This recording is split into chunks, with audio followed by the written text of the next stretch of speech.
I just know you're going to love the guests that we have on in this episode, so don't go away.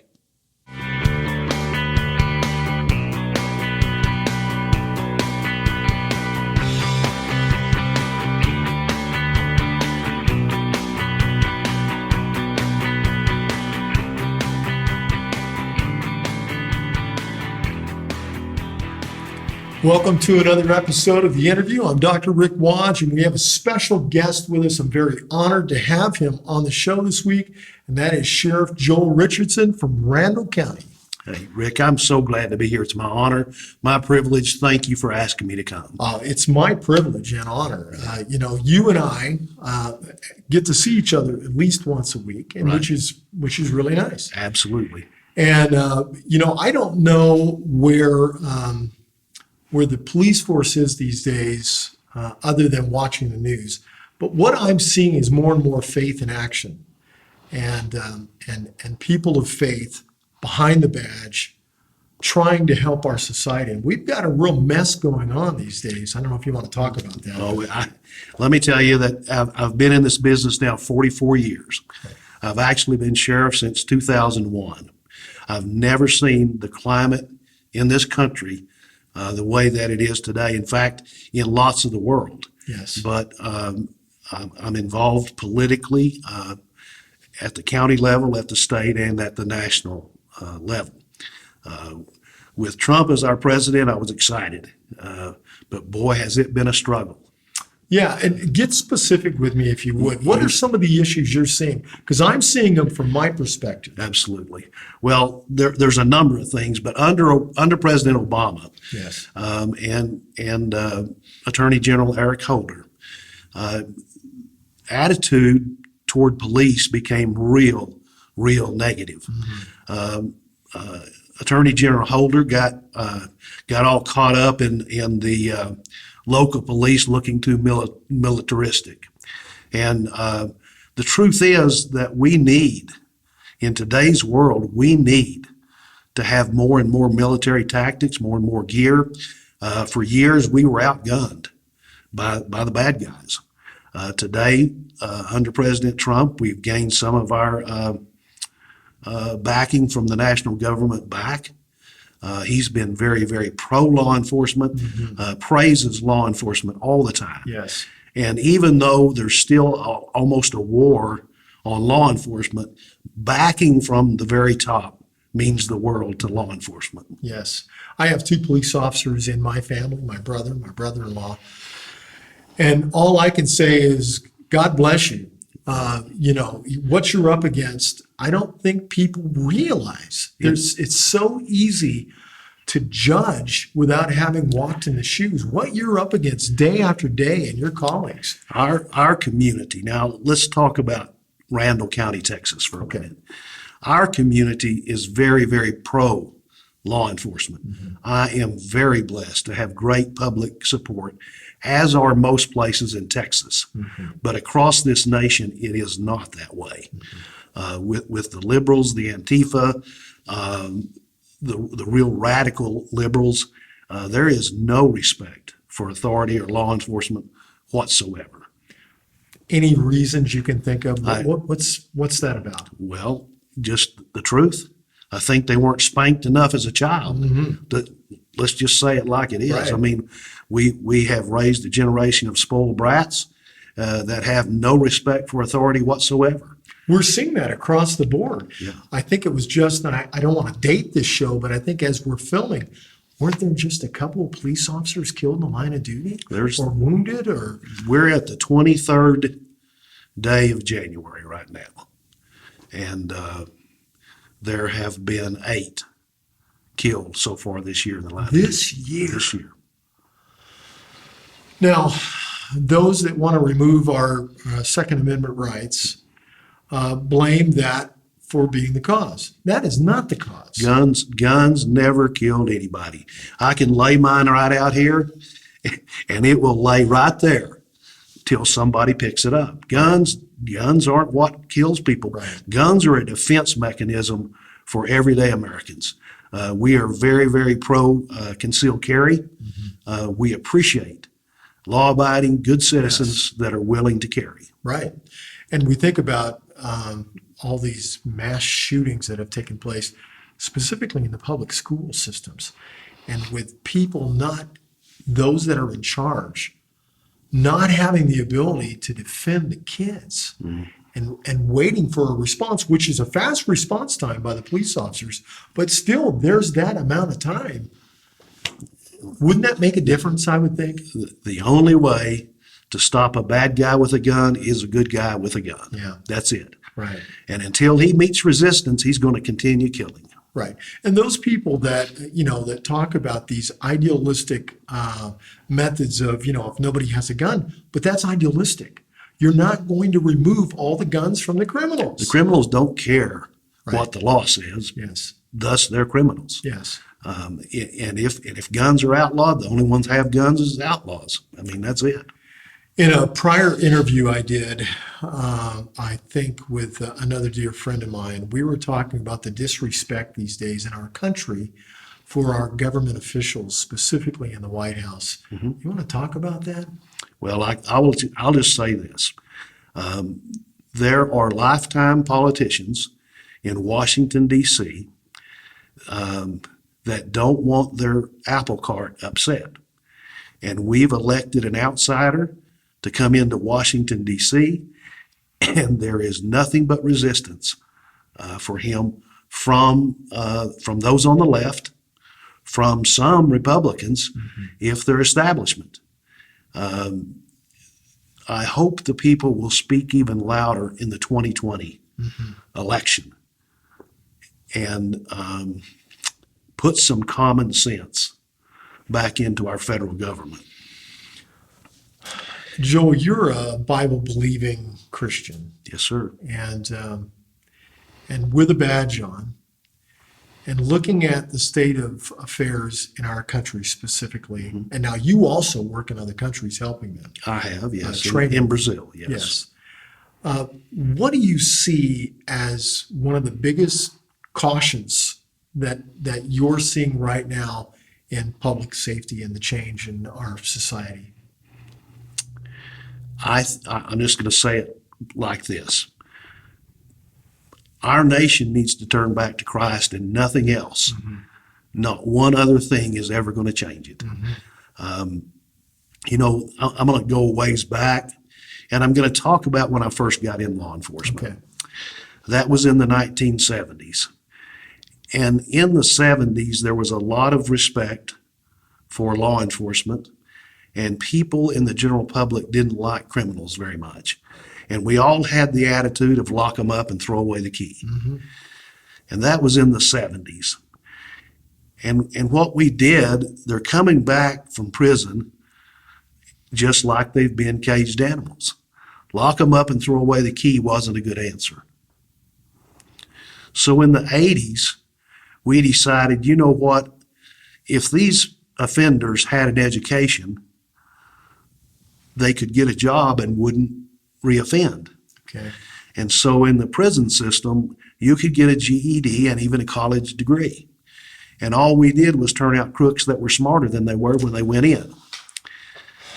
Education wasn't the answer. Lock them up and throw away the key wasn't the answer. So in the 1990s, we decided, you know what?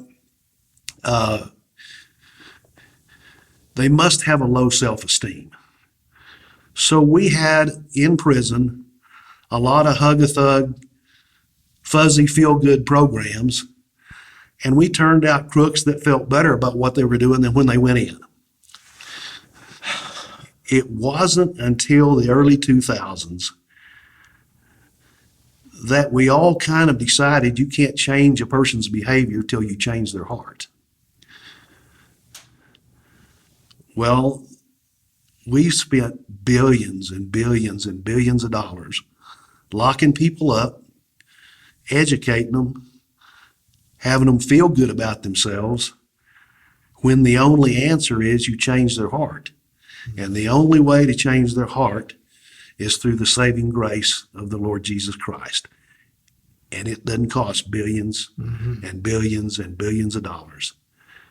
It just takes effort on part of those who are doing incarceration And you won't change every heart, but you can change a lot of hearts. We started our faith-based rehab program in 2004, refined it in 2007, and today, now they didn't all come in at the same time. They're not going to all leave together, but one person and one heart at a time, you can make a difference. And we've been working now hard for over 10 years, and we have been able to change a lot of hearts and change a lot of behavior. You know, it's amazing, this timeline that you've drawn out of the different methods that just didn't work. You know, a secular mindset, a secular psychological perspective would say that that works, but it does not work. And I'm going to tell you that you can't change the first time young offender. You've got to wait till they're tired of that life and they've hit rock bottom and they're finished. They just need a way out. And those are the ones we've had real success with, the ones that are just in and out, in and out, in and out, but they want a way out. They're through and they're finished. And we've got a 2-year program at Randall County, and it's probably, well, it started out as the only faith-based rehab program in the United States that I knew of. It's now legislated, I guess now 5 years ago, that each prison unit in Texas now has to have a faith-based rehab program. And I hope to see that I hope it makes a difference, and I think it will. Let me get underneath your skin a little bit. With these police shootings that have so tragic been taking place in our country, what's the mindset of the police officer who gets in his car, who gets back on the beat? And are they afraid? Are they concerned? Are they challenged? They are not afraid. They're always aware of the possibility that they might not go home that day. But that's a life they chose. It's a life that they're dedicated to, is serving and protecting others, even if that means they don't go home. Even if that means they don't go home.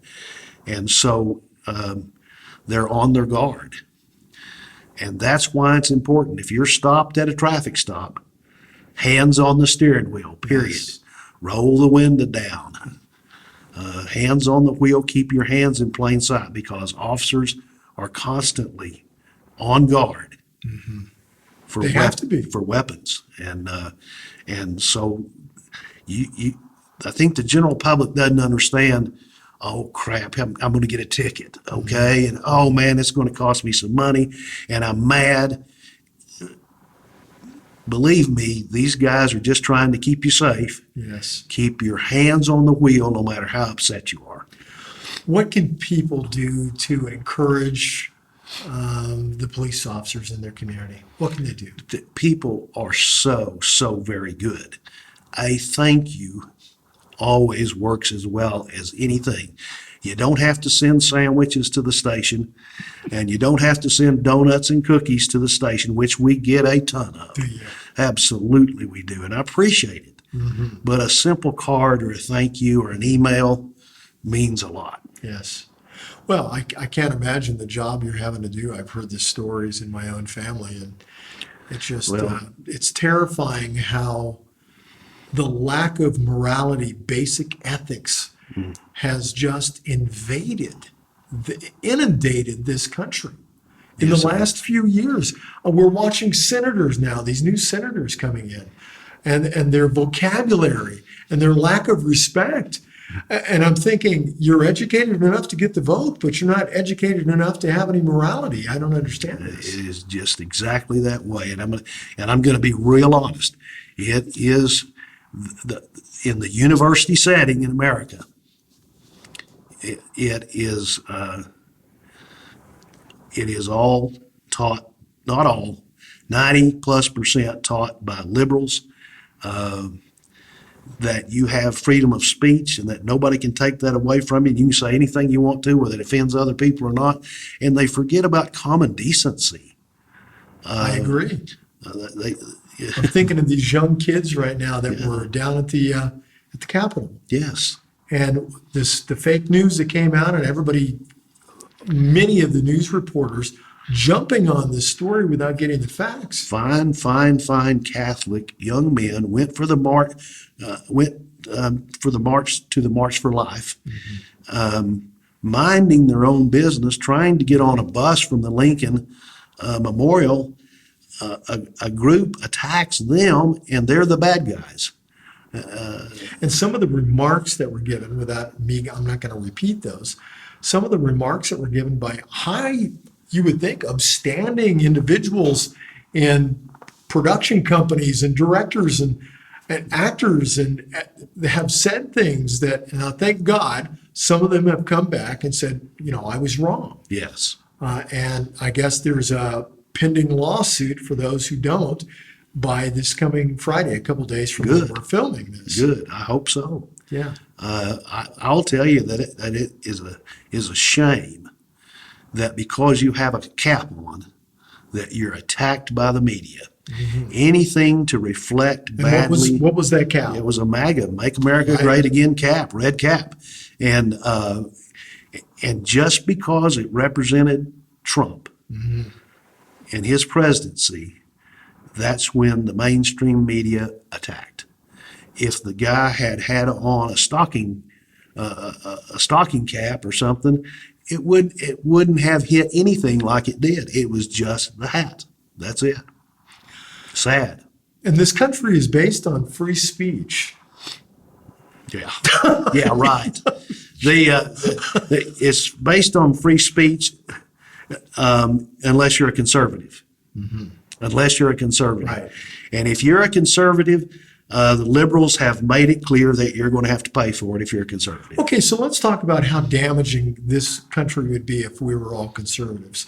What is so bad about being conservative? What does that mean? I've been a conservative. I've been that all my life. And all that means to me is this. I believe in mother, God, country, hot dogs, apple pie, being kind to your neighbor, helping people out when you can. That's all that means to me, and the fact that you like smaller government. When we disagree on something, we reason logically through the issue. Yes. We don't blow up, call names. Yeah. When you present someone with facts, they call you a racist, so. I'm watching some of the same videos, I'm sure, and it's just blowing my mind. Yeah. Some of the reports that are coming out of the illogical way the people are handling themselves as examples for another generation. It just doesn't make sense. I.e. the Kavanaugh hearing. Yeah. Oh, shameful. It was absolutely shameful. I wept over what was going on. I cannot imagine any decent person in the United States of America who could be qualified to be a Supreme Court justice who would even want to put their name forward after what Justice Kavanaugh now went through. And I was glad, quite frankly, to see him finally defend himself, and I was glad to see Lindsey Graham defend him. I was too. And call it like it is. Lindsey Graham went up several notches in my book that day. When I say the term repentance, it grinds on me a bit because I feel like all of a sudden I'm using religious slang.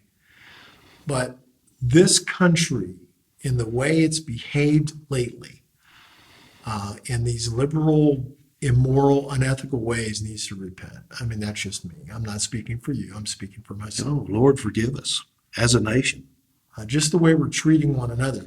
Okay, let's tackle a couple other ishes. We have a few minutes left. Yeah, let's talk about when this airs. It won't be last night anymore.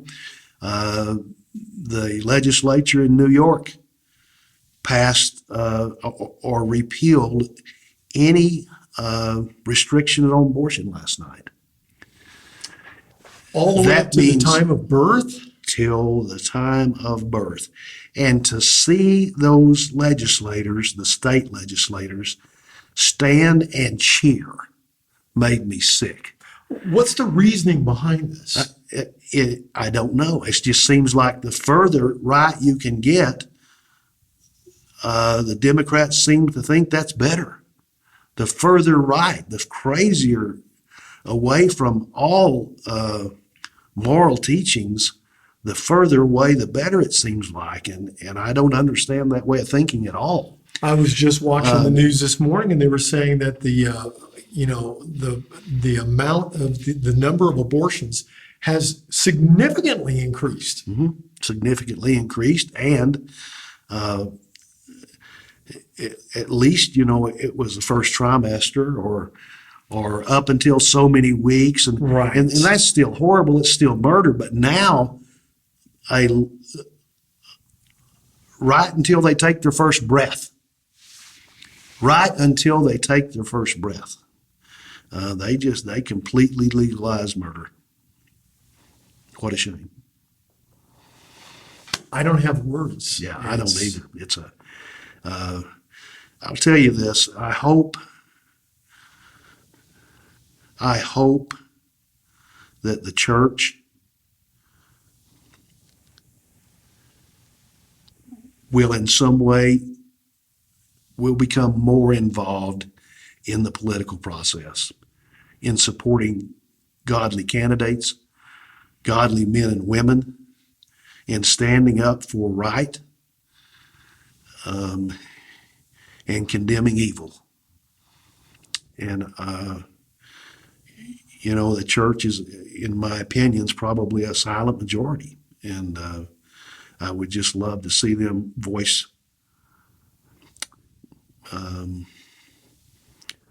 their disgust with the way this country's going more. I agree. And the concept of the division, separation between church and state has been taken so out of context. So terribly out of context. That to think that morality from a religious perspective, especially conservative, doesn't have a place in the leadership of a country is absolutely ignorant. They don't know their history. They don't know their history. They don't know their history and the sacrifices that our founding fathers made. Some of them cost their lives. Some of them cost everything they had for our freedom today. And that's a shame. And they were Christian men. They put God in our Constitution.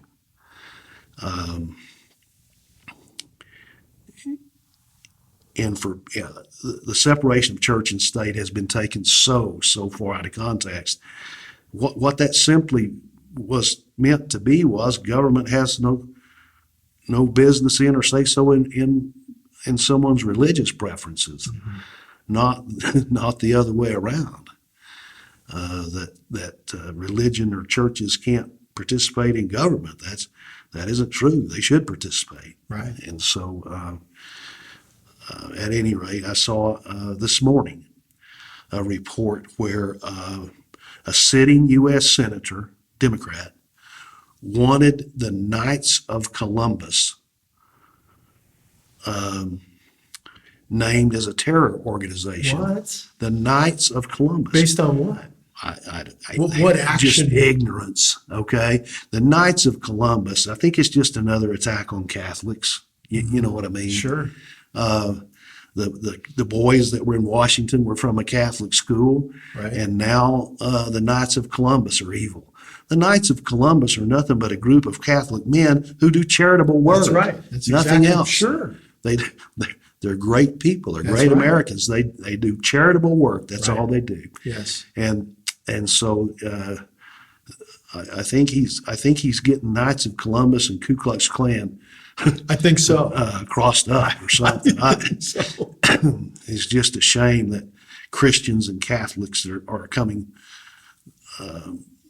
under the attack that we are. okay, another subject with so many we could talk about. So I've been to Israel a couple of times, and I have seen their separating wall between themselves and the Palestinians. And when you've gone on the other side of the wall and you've seen some of the areas of Palestine, Palestinians, Gaza, some of those areas, whatever you'd like to call that properly, you see that there's a reason that there's a division there, and it saves lives. Absolutely. Benjamin Saves lives. Netanyahu would tell you it saves lives. Absolutely. The idea of troops will tell you it saves lives. So here we are now in this battle over putting some kind of a barrier, wall, whatever you want to call it, and we're in a showdown now between those who don't want to give only $1 and those that are saying, look, it's going to save lives. It's going to help our country. We're going to talk about that. President Trump, more than any other issue, was elected on Build the Wall. Now, who pays for it doesn't much matter at this point, okay? But if he hadn't been Build the Wall, he probably would not have been elected.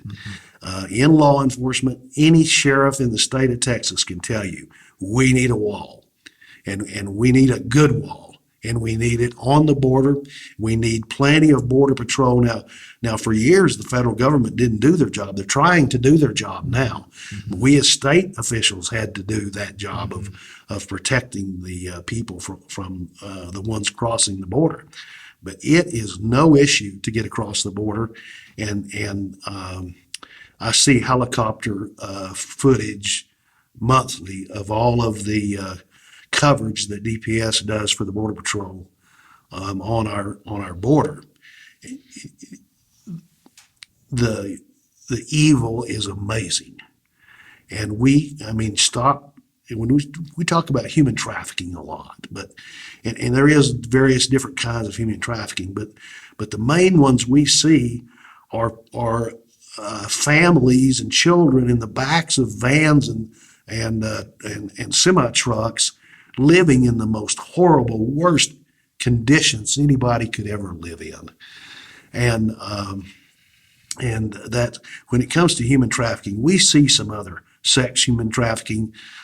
Prostitution, human trafficking, those kinds of things. But the most we see is illegal immigrants who have paid $1,000 to $2,000 a piece for somebody, Which is a lot of money to them. to bring them across that border, and then they're in the worst conditions you've ever seen. So, Rick, I want you to know it's been my absolute pleasure to be here today. I've enjoyed getting to see you, and I hope that someday I can come back. Sheriff Richardson, the honor and the pleasure has all been mine, and I'm so grateful that you came down. Please don't be a stranger. All right. Come back to ITVN. Let's talk more about what's going on. Great. Thank you. And thank you.